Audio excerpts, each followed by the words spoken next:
Welcome to the Gyms Podcast. I'm your host, Joel Kleber, and this podcast is designed to share stories of our franchisees, franchisors, Jim himself, and other members of the Gyms family that we think you might find interesting. If you are researching our brand, we've got a previous back catalogue. There's so many great episodes that you can find online. And if you do like what you hear, please make sure you leave us a thumbs up on YouTube if you're watching, or online as well. We really do appreciate the support. Without further ado, here's today's episode. So Andrew, thank you for joining us today on the Gyms Podcast. And this is for our core voucher scheme. And we just want to basically start off with a bit about yourself and where you're from and what you're doing prior to Gyms Laundry Services. Yeah, so we're up on the Gold Coast in Queensland. It's my wife and I, Sarah, so we both have started up the Gyms Laundry Services business up here. For gyms, we have run our own business for 18 years, sort of currently still have that as well. It was a photography and videography studio, but yeah, looking for something new at the beginning of this year and came across the Gyms Laundry and went for it. Yeah, so what was prompting the change? So you've been a business owner for a long time, so what prompted you to look for something else, and why was it Gyms Laundry Services? So what prompted us to look for something else was we've been in the other industry, as I said, for 18 years. That kind of just runs itself now. And we just wanted a bit of a new challenge, something different, just a change. Being in our old job, there was very much of a lifestyle job, which was great while our kids were growing up. And now that they're grown up and don't need us as much, we really want to just sink our teeth into something new and build something from scratch again. After looking at all different options and knowing how hard it is to actually start up a business from scratch as well, doing it once before. We'd never looked at franchises before, but late one night, just up looking around and saw this and started looking into it. Took a little bit of time to tell Sarah that I was thinking about doing laundry because I don't know how she was going to take that. But yeah, just the business model and the type of repeat work that we can get from this is what appealed to us, and what we feel like we can build it bigger than just sort of Sarah and myself. Yeah, it's very impressive. So you're in business by yourself for 18 years, which statistically is not a lot of people. So well done on that, because I know videography, photography can be, as an independent, can be very hard, in terms of getting clients. So well done on you for doing that for so long. So how was the let's say the comparison, you've obviously been running an independent business for 18 years compared to coming into gyms with our businesses. So how's been in terms of, was it been much easier for you, or, obviously you've had all the skill with it. So how have you found that gyms franchise program? Yeah, definitely. It's definitely been great. Like we've really enjoyed the process of it. Where it's been different is really just in the type of businesses. So the actual business model is way different to what we've run before. And also just the type of work obviously is very different as well. The support that we've received from our franchisor and the Gyms group has been fantastic. They're there when you need them, but if you don't need them, they leave you alone, which is kind of good. And the training that we received down in Melbourne was fantastic. Just everybody sort of very supportive there. What appealed to us originally was just not having to go through that, building up a reputation in a new industry. Again, we'd already done that. That can take a long time. And having the Gym's name behind the brand is a big thing in our mind. And it's definitely proving that case as we sort of get further on in it. We get a lot of clients that have either used another gym service and they just automatically trust you. They book you in without even thinking about it, just because of the Gym's brand and the Gym's name. And I think that's the biggest plus for us, is that we didn't have to build that from scratch. From your extensive business experience, well then, how did you find the training? Because the 3-day generic course is generally like an introduction for people who have never run a business before, whereas you've run one for so many years independently and been successful. So was there anything you took away from it, or how would you summarize that in regards to yourself? Yeah, it took away a few kilos. The food down there is pretty bloody good. We definitely ate a lot. Yeah, look, I think there was definitely certain parts of it which we kind of knew a lot about just because we've run that business before. But I think that's great to include that in the training for people that didn't know that side of running a business and how to sort of, accounting and advertising and that sort of stuff. There was some really great information. And to be honest, after 18 years, you do get a little bit complacent about how you're doing things. So there was a lot of things that Sarah and I would look at each other and go, oh yeah, we used to do that. We should do that again, oh yeah, we should be doing that as well. So it was kind of just a good reminder as well of what needs to be done without having that reputation of the business already there. Mm-hmm. And just the camaraderie, like we're still, we did the training sort of 5 months ago, and we're still in contact with a lot of the guys that we did training with from different divisions. We've kept kept in contact with them. We check in with them. Sometimes we're having a bad week, they're having a bad week. We're there to support each other. And I think that's probably the biggest thing that we personally took away from it, is just those connections that we can make. Yeah, I love hearing that, because that's very common that people, come through training, they'll form a messenger group or something like that, and they'll stay in touch. And that's people from like 10 years ago still stay in touch with each other from training. So I love hearing that sort of stuff. And in regards to the laundry services division, were you the first one on the Gold Coast, or? Yeah, we are. We're still the first one. First one. Everyone's up here. That's obviously been great for business, but it's also been challenging at times as well. It's keeping up with some of the demand and that.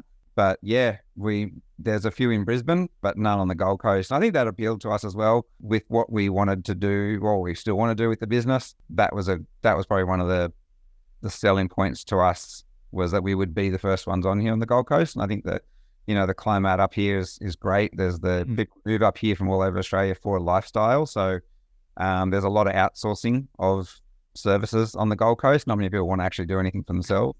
I was going to do this from down the beach, but unfortunately we've got Melbourne weather today. It's raining, so it hasn't rained for about 2 months up here. That's great. Well, how's the work level? Well, how was the work level then? Obviously, you said you're very busy, so I presume the leads have been good. And looked at the system, you got a perfect 5-star rating, haven't had one complaint, which is fantastic as well. So, how's that? How are you been happy with the levels of work you've been receiving? Yeah. I think again, taking from what we've done previously in other businesses, is we do a lot of work ourselves as well for our marketing and getting out there. We do a lot of business networking. That's, I guess, one thing that I find that a lot of the guys that we did the training with, and that they're starting to do a lot of that, but it's not necessarily something that it is new to them, where it's not new to us. So we've sort of gone out there a lot in the community and just put our name out there as much as we can. The leads coming from head office is great. I think being in a new area, it always takes a little bit of time to get the name out there. Obviously, we don't have, when we come down to Melbourne, I think we landed in Melbourne when we came down for the gala day, and within about 3 minutes, we saw 2 Jim's cars on the freeway, and we were just like, they're just everywhere in Melbourne. But on the Goldie, there's not as many. There's a lot, but there's you don't see them more. Yeah. Now, with the when you said business networking, do you mean B&I groups, or what are you doing from business networking? Yeah, similar. We don't do B&I, but we do just smaller networking groups. I think B&I can work amazing. We have done that in the past. It's a huge commitment, obviously, but we like the smaller ones where it's a little bit more less business-like and a little bit more personal-like, and just getting to know other businesses. How can people find out more about the ones in the area? Is it on Facebook, or is it just Google searches, or how did you find out about your ones? Yeah, we found out ours from Facebook. We found that one. We used to be in another one, which we found out just through talking to another business, and they mentioned it. We said, hey, can we come along? It's really just getting out and talking to a lot of as many people as you possibly can, and just always asking them what they do, which then leads on to what you do, and then you can sort of go from there. But Facebook's the best thing. Just, type in business networking in your suburb or your area. Go to a couple. There's no expectations to stay in one, but it's always good to go. And if you click with a few people, it's also, a lot of people in the service industry work for themselves as well. So we look at it like it's part of our team as well. Like it's that Thursday morning, we have breakfast with them. That's our time to have a chat to other people rather than just Sarah and myself all the time. So yeah, use it for more than just business. I think it's a great bit of advice, and especially when you're the only one in your division up there, it's not like you can have really a team meeting or anything like that regularly, which we do have sometimes the luxury of down here, obviously with the mowing guys and stuff like that. But I was going to say with, I've seen on you have the Instagram where you post a bit about, you do some rugby teams and you do some pretty big clients and stuff like that. So maybe you want to talk through some of the jobs and some of the customers you work for. So some of the big ones we've had. So we have in the NRL, I know it's not AFL, sorry guys, but the NRL, we had the Magic. Do they tackle properly? Yeah, they do. We won't talk. I don't know how the Suns are going. I don't know if they go very well or not, but you got something. Yeah, it's all right. Okay, we do actually do the AFL. We did them today actually. So we do the Oz kick up here. So whenever the Suns play at home, the Oz kick, the kids get out at halftime, I think, and have a kick around. So after they have a home game, we do all the Oz kick jerseys for the kids. When the Warriors from New Zealand were in town, they got in contact with us, so we had to do all of their washing and their jerseys and everything for them as well. That was a good job to get. Really, really great bunch of guys as well. Met a lot of them. And then some of our other commercial clients, we have universities, we have medical centres, physios. It's a real range. We have elderly couples that are absolutely lovely. I love our elderly couples because you go to pick up their laundry and you have to give yourself about an hour because they want to chat, light you in for a cup of tea, a cup of coffee. So yeah, it's nice. That's great to hear, Andrew. Now, do you want to talk about what does a typical day or typical week look like for you? Do you want to describe to someone in regards to how does the order of the day work? Is it, you're doing pickups in the morning or drop-offs, or how does it all work? Yeah, so generally the way we do it, we have, as I said, Sarah and myself doing it. So I usually go out and do all the pickups in the morning, and then meet Sarah down. So we work out of a laundromat. I know a lot of laundry franchisees you can either work from home. I guess that's another point we can touch on in a minute is the relationship we have with the laundromat owners. So I'd go and do all the pickups, go back down to the laundromat, sort of start unloading, work there until we get new jobs or if we've got to do new pickups. So I'm constantly in and out all day. Sarah tends to hang at the laundromat a lot more unless there's some good surf around, and then she does the pickups for me so I can go for a surf in the morning. There we go. Yeah, it's been flat for a long time. And then at the afternoons, doing the drop-offs in the afternoons, pretty much. So that's a typical day, but it really depends if the phone rings. When the phone bings and there's a new job on, we're very, you mentioned before, like the 5 stars, like we're really aiming to get a lot of 5 stars so we can promote that later on. So we're very big on customer service, so we get back to people. I don't think there's been anyone that we haven't gotten back to within about 5 to 10 minutes. Yeah, if they need to pick up, we'll go and do it. We're definitely working a hell of a lot harder now for the last 5 months than we ever have before, but that was the plan. Yeah, so with your customer service, you have mentioned them calling back at ASAP. Is there anything else that you guys do in your business, or how are you treating the customer to get such good reviews?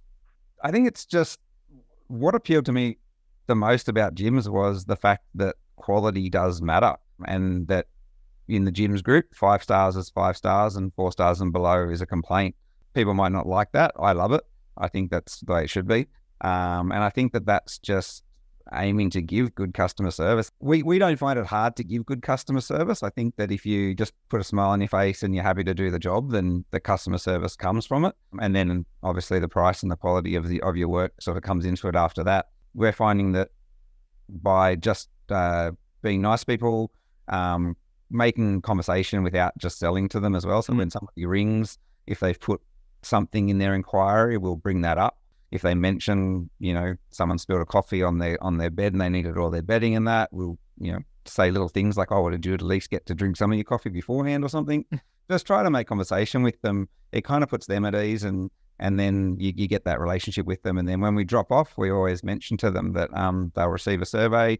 You are rating us. So if you've liked us, give us a 5 stars. If you don't like us, let us know personally and we'll fix it for you. That's great. Now, in regards to your services, even though it might sound like it's self-explanatory, do you want to run through all the services you can do, and maybe is there something different with it compared to maybe other providers that you know about? Yeah, so I mean, the laundry service is pick up and drop off. The normal service is a wash, dry, fold. I always say wash, fold, dry, and that doesn't really make any sense, but I have trouble saying that. And then we do ironing as well. And then we've branched out a little bit, so we offer like a curtain cleaning as well. So we can steam clean curtains, and we're currently looking into a few other options as well in regards to like linen hire and that for the Airbnbs rather than just washing it. We actually hire it out on that service as well, which is something that I don't think many people are doing it, or if anyone's doing it at the moment. But yeah, we're looking into that at the moment. I think one of the biggest differences that we've got from the other providers up here on the Gold Coast is the 24-hour turnaround time. Generally, we are same day.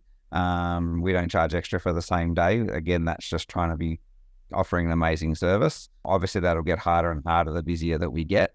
So we sort of let them know it's going to be 24 hours, but then there's a text message saying, hey, it's already done. Happy to drop it back to you now. We've over delivered, under promised sort of thing. So yeah, I don't think we're doing anything groundbreaking to what anyone else up here is doing. We're just really focusing on that customer service aspect of it, and getting referrals that way from people.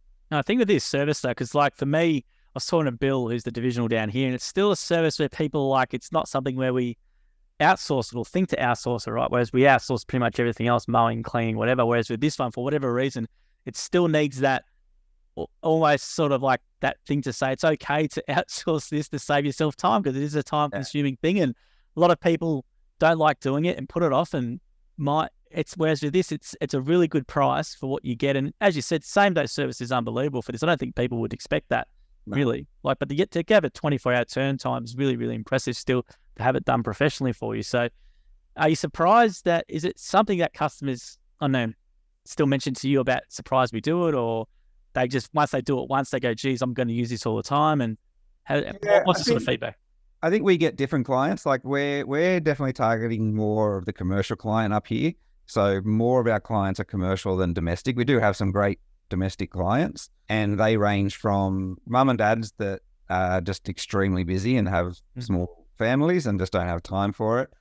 Generally, for us personally, generally the domestic client ones are the ones where mum and dad will own their own business as well, and that they really understand that if they spend time on the laundry or cleaning their house, that's less time. Yes, it's less time with their family, but it's also less time working on their business. So, we have a great client up here who runs her own business, and she's just said, she goes, well, I can spend 2 hours or 3 hours on my laundry, or I can get you guys to do it, spend 2 or 3 hours on my business, and I earn a hell of a lot more than what it costs me to get my laundry done. So I think that's just, unless you've been a business owner, you wouldn't sort of think like that. And then we just get people that don't do it every week, but they've got our number. We've done it once for them. We'll get a text message in sort of, 2 or 3 weeks or 3 weeks time, just going, hey, can't stay on top of it. Can you just give me a hand this week? So they're not really going in for a regular service, but it's just when they need help, basically. And then we have, obviously on the Gold Coast, the holiday makers. We get a lot of holiday makers up here as well. So they're on holidays. They don't want to take dirty laundry with them back home again, so they get it done before they leave.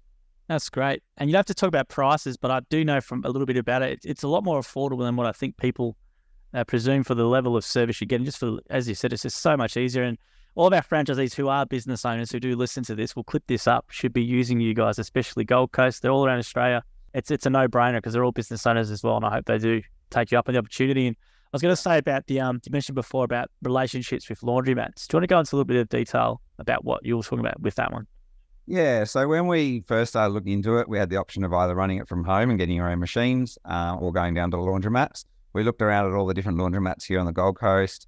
Luckily, we have one like 2 minutes from the house, which is fantastic. They don't offer that service. So some of the laundromats already do offer a wash, fold, then wash, dry, fold service. These ones didn't. So we sort of went down there a couple of times, got to the point where we knew a few people, met the cleaner, found out who the owners were, got in contact with the owners, had a chat with them, and it works fantastic. So now any inquiries that they get directly through the laundromat, they move them onto us. We're in the laundromat every day, so obviously we get a discount on the laundromat machines as well, so it works out a bit more cost effective for us as well from the business side of things. But it's great for them as well, because having Sarah and I in there every day, everyone just thinks that we own the laundromat, or we work in the laundromat, so we're constantly helping people. But that's led to jobs as well. People have come in and said, oh, I'm glad you guys are here today. I've got to run out. We had one just yesterday. She's like, oh, I just don't have time to do this. Can I just leave it with you guys? And we're like, yeah, sure. It's cheaper if you do it yourself, but we can do it for you. So we pick up work just from people walking in as well. So we offer that. They can, instead of us picking it up and dropping it off, we'll just drop it off to them when we're finished. So it's been great in the sense that we've met cleaners, we've met property managers in the laundromat, all doing their own laundry that didn't know that this service existed. And once we chat to them and they get to know us a little bit, we've started doing work for them as well. I think every single bloke, not stereotyping, but should be using this service. If I had it when I was younger, I would have had a lot more cleaner clothes. And we do a lot for just the guys that just live by themselves. We made life a lot easier. But I was going to say, are you happy with regards to what your business makes you as well? You have to say how much you make, but in regards to income and stuff, are you happy with the level where you're at? We're happy with where we're going. So yeah, definitely we have very high expectations. So as I said, this is something that we've got very, very high goals in regards to this, and we're at a point where we're looking at the next stage of this business a lot quicker than we thought we would be, which is fantastic.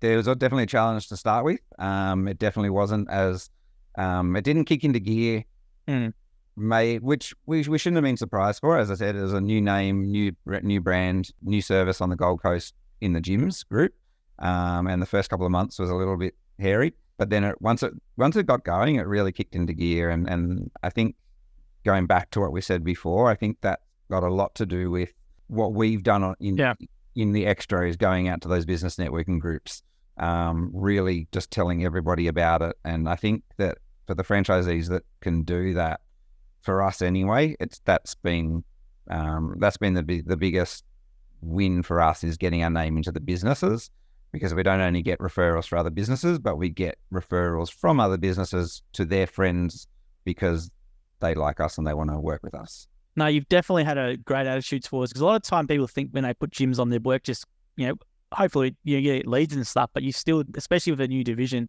you still do need to put that groundwork in as you've done. You paid your dues in regards to doing that stuff, which is fantastic to hear that's paying off for you and now allowing you to go to the next stage. So what's the next stage in your business plan?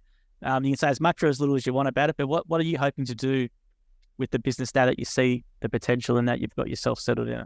Yeah, we're in we're kind of at a bit of a crossroads at the moment. So we are sort of looking at two different options. One is actually a laundromat, and looking at our own laundromat, or two is opening up just a commercial place for more of the commercial side of things.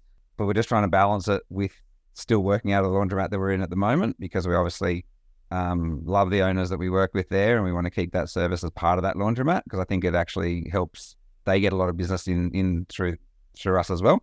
So yes, and as I said, as I already mentioned before, the linen hire as well is looking at sort of how we can incorporate that side of a business into a wash, dry, fold service as well. Yeah, I think the great thing, Andrew, is because you have such entrepreneurial background with what you've been successful with.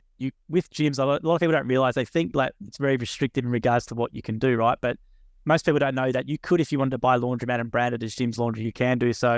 You're not going to pay any extra fees or anything. We actually encourage you to do it, right? And you could do all these different things like those services, your stuff you're providing. There's no restrictions from what we do as a franchise chain, whereas most franchises, from what we know anyway, are really restrictive on what they allow franchisees to do. Like if you're a McDonald's franchisee, you're not putting your own burger on the menu because you've got, it's whereas with this, you're allowed to do what you want and the turnover is yours, because it's not it's a flat fee model. It's not a percentage of revenue model, which encourages you, someone like yourself with high quality business background, to go and do these ventures, which we would love you to see to do. Actually be fantastic.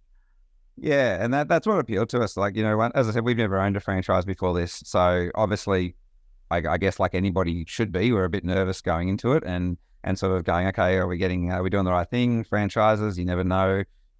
Obviously there's some franchises in Australia that get a bad rap in that.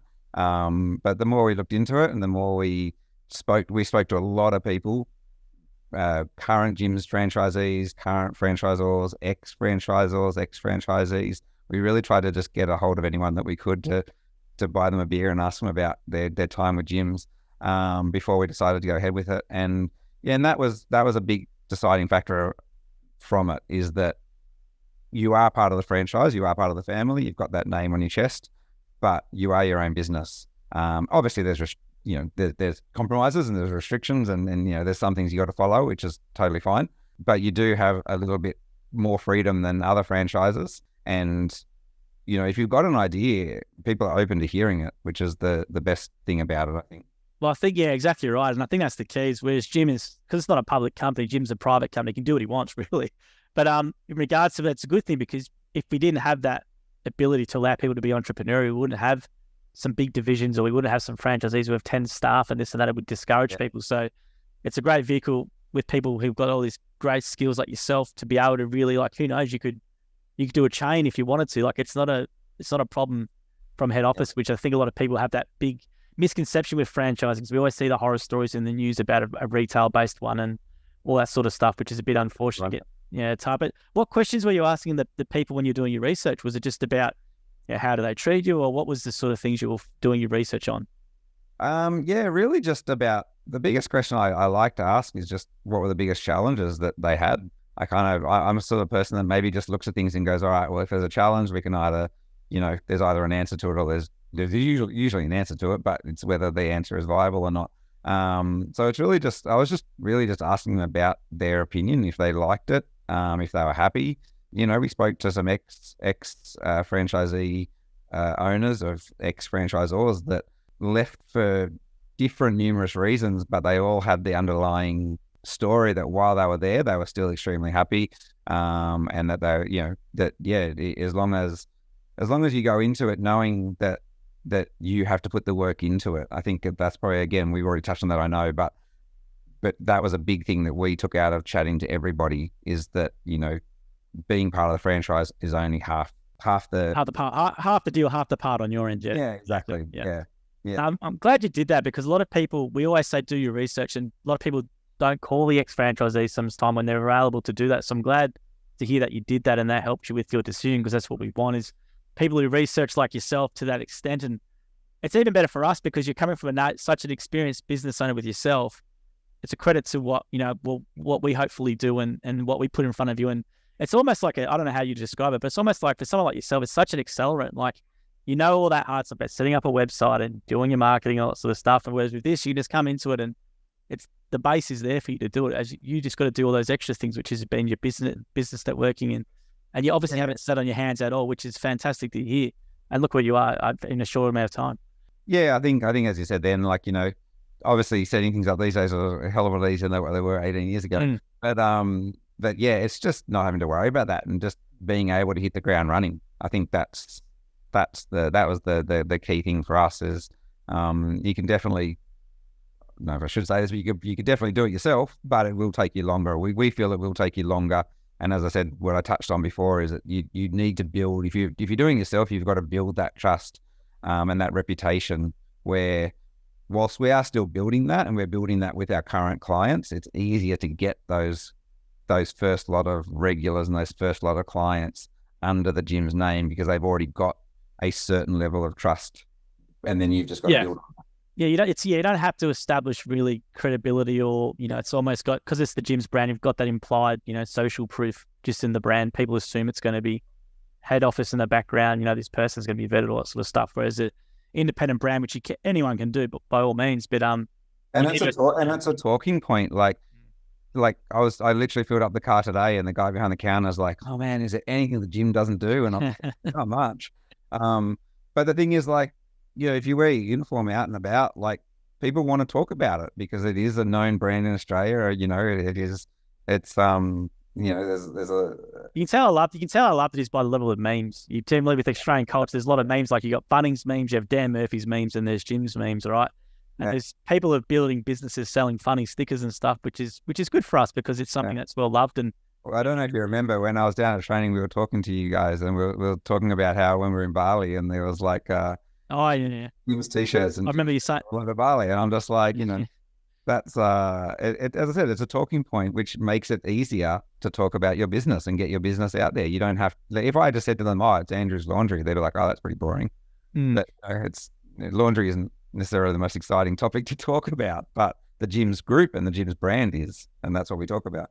Yeah, and I think exactly right. And I think having important, now you know how it is with a brand, like establishing a brand for so long, but I think having all 5,000 small businesses that are mostly family run as well, and just that networking and the talking like you do is absolutely fantastic. And you've got a great greenfield in Gold Coast, being the first one there with what you want to do. I'm sure it's going to be really easy for you. But all that aside, with your lifestyle, you mentioned surfing before. So what else do you like to get up to in your free time, and how's the business sort of factor in with, let's say, your outside interest in regards to this? Yeah, this business is destroying it, Joel. I've been for a surf for ages.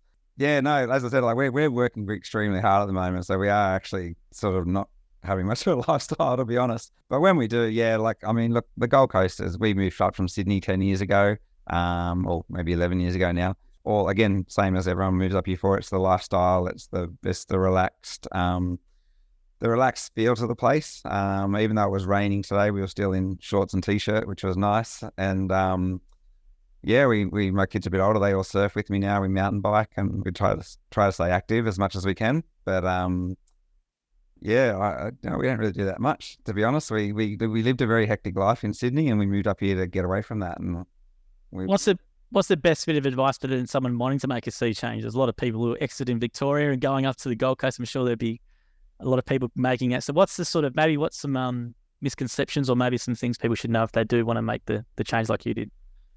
Make sure you're ready to meet new people. I think that's probably the biggest thing. And that's actually one thing that we loved about the Gold. So we moved up here. We literally knew nobody. We had no friends up here, no family up here. We were, as I said, we were in Sydney. We were going to move to Newcastle. I absolutely loved Newcastle. So we'd already made the transition from our business moving from Sydney to Newcastle. We come up here for a holiday.